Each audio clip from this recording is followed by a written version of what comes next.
I follow you on Instagram now. You always seem to be having a good time when you're going about business, which I think is really important. It's also really important as well sometimes to say no to deals. I know you were looking at, you actually sent it across to me. You were looking at buying 48 houses. It was this big thing and you were really close to completing on it, but then in the end it was like, actually it's not a great deal. There's a lot of bad tenants, the figures don't quite work, and it didn't tick the boxes, and you walked away from that. Yeah. So I think it's important to grab life by the horns, but also sometimes you do need to say no to things. Yeah. Talk to me a little bit about that and why you chose not to go there. Yeah, well, it was actually, another way you can buy a large amount of properties is if you buy a company. You'll know that yourself. Of course. And that has its, for me, it has a lot more pros than it has cons.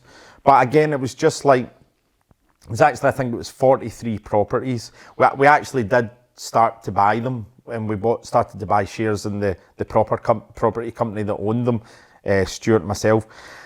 And yeah, it was just after a while I started looking at the kind of quality of the houses, the tenants, how much attention it was taking up, and how much work it was needing done for what return. It was profitable, there was a return, but sometimes I felt like you have to look at like, what are you spending your time on and what are you getting back? And sometimes I think people can get into something that's not necessarily really working that well, but give it a lot of time and energy, and still there's not kind of any fruit at the end of the day. So I just had to look at it, and some of the sort of tenant situations, and people smashing windows and people stealing pipe work or whatever. Yeah. And I just thought, you know what, like the more higher end property, the bigger stuff seems to be a better quality, a smoother transaction, kind of different sort of people. For sure. I think that buying 43 little houses,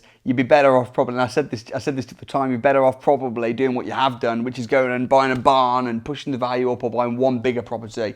But that makes sense, and it's just great to see you doing so well. Talk to me about the importance, in your opinion, your experience, of education, because you're someone that went to university to study business, you're someone that's done my online training, you're someone who studies and does personal development courses, and why is that such an important part to you? And do you think that, would you advise everybody do that, or talk to me a little bit about that? Well, education for me is the like absorbing a knowledge with the idea or purpose of using that knowledge, right? So a lot of people that I've viewed, and myself, are at university getting a degree or studying, and they don't actually know where they're going or what they're doing. So in my viewpoint, that's a waste of time, and it was a waste of my time. I wasted 6 years in higher education because I didn't know what I was doing.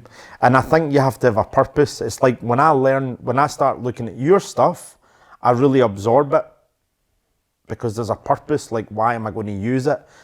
When I read the books like Rich Dad, Poor Dad, pour your heart into it, Elon Musk's latest autobiography, L. Ron Hubbard's books, like I was starting to read the Nike book the other day, but I'm reading these books with the idea that, like, what are these guys doing? What moves are they making? How are they doing it? And I'm thinking we're using it. So I would say education would be somebody learning stuff with the idea of using it. So like people getting degrees and stuff, well, what's the point? What's the purpose? Now, if somebody's going to be a doctor or maybe an engineer, that's got a purpose, that's got an end goal. So then, yeah, sure, you're going to need to do education. But a lot of education, I think, to be honest, is pretty much useless, especially at school as well. Yeah, and people spend, the crazy thing is, people say, oh, Samuel Leeds, he sells you expensive courses. It's like, hold on a minute. The most you can spend with me on any course is £10,000. Now, you might think that's a lot, but that's a lot of training. All these different courses and materials. You go to university, you'll spend that a semester. And you'll to study sometimes philosophy, and then end up at McDonald's. Surely that's the scam.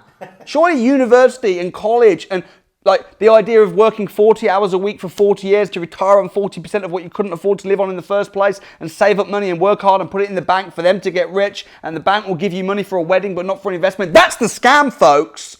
As a business person, what do you think? Yeah, I 100% agree. But people are so brainwashed. Yeah. That's the cult. This people are so brainwashed. Well, I think, I get called a cult. People say, I'm yeah, but I don't think that's the majority of society. I think the majority of people that look at your stuff like it. And yeah, a lot of the time, going to university for a degree you can't use, getting into a huge amount of debt and then working a poor job and then you're stuck. It's not a good model. It definitely isn't. So I think, like you said, the importance of education. Education is about gaining knowledge for use. So if somebody just holds that as that's their rule, right, why am I learning this? And if they don't know why they're learning it, they should just go and get a job. Like, just go and get started. And if they even want to be like something in a large field, like they want to be some kind of guy that owns a big company in construction, just go and start working in construction and build your way up, and spend 6 years working in construction as your education, and then you'll be fine. But don't go to uni to learn it. Yeah, I agree. And it's just so funny to see the system, the way that people are programmed to think and to act and to behave. I mean, the whole idea of debt, the whole idea that we're encouraged to get bad debt. Yeah, bad debt. But then people when I'm taking on good debt and talking openly about it, people accuse me of encouraging people to take on debt. But I'm saying, no, this is good debt. But then the media and the government and the education system and banks are actively, and the TV and the media are actively encouraging people to take on bad debt for things like a house to live in themselves, which is a liability, for holidays, for weddings, for sofas. Take it on now and pay for it later. Well, I'm teaching, take on a house now and pay for it later on a lease option agreement, not take on a sofa and pay for it later, and by the time you go to pay for it, the sofa's trashed and it's gone down in value and you still haven't got the money. Like, come on, people are financially retarded. Yeah. Well, I don't even know if, okay, when you say that, it's like, but there's just no education out there on finances. But that's why I like the stuff that you say, and particularly what Grant says. Grant Cardone speaks a lot about the education of what money is, how finances are, how you operate, and there's good information out there on finances. I think people just don't have the tools, and it's promoted heavily, like get yourself in the housing market, get yourself in the housing ladder, like that's pushed really. And if people aren't on the housing ladder, they feel like they're missing out or they're losing in life. But that's how it's promoted. Little do they know, the housing ladder is very different to what we're talking about. 100%. We're talking about become a property business entrepreneur and buy assets. Being on the housing ladder is about getting yourself stuck in the rat race of a mortgage but no rent because you're living there yourself. That's dead. Interest payments on the house you live in, that's dead money, not rent. 100%.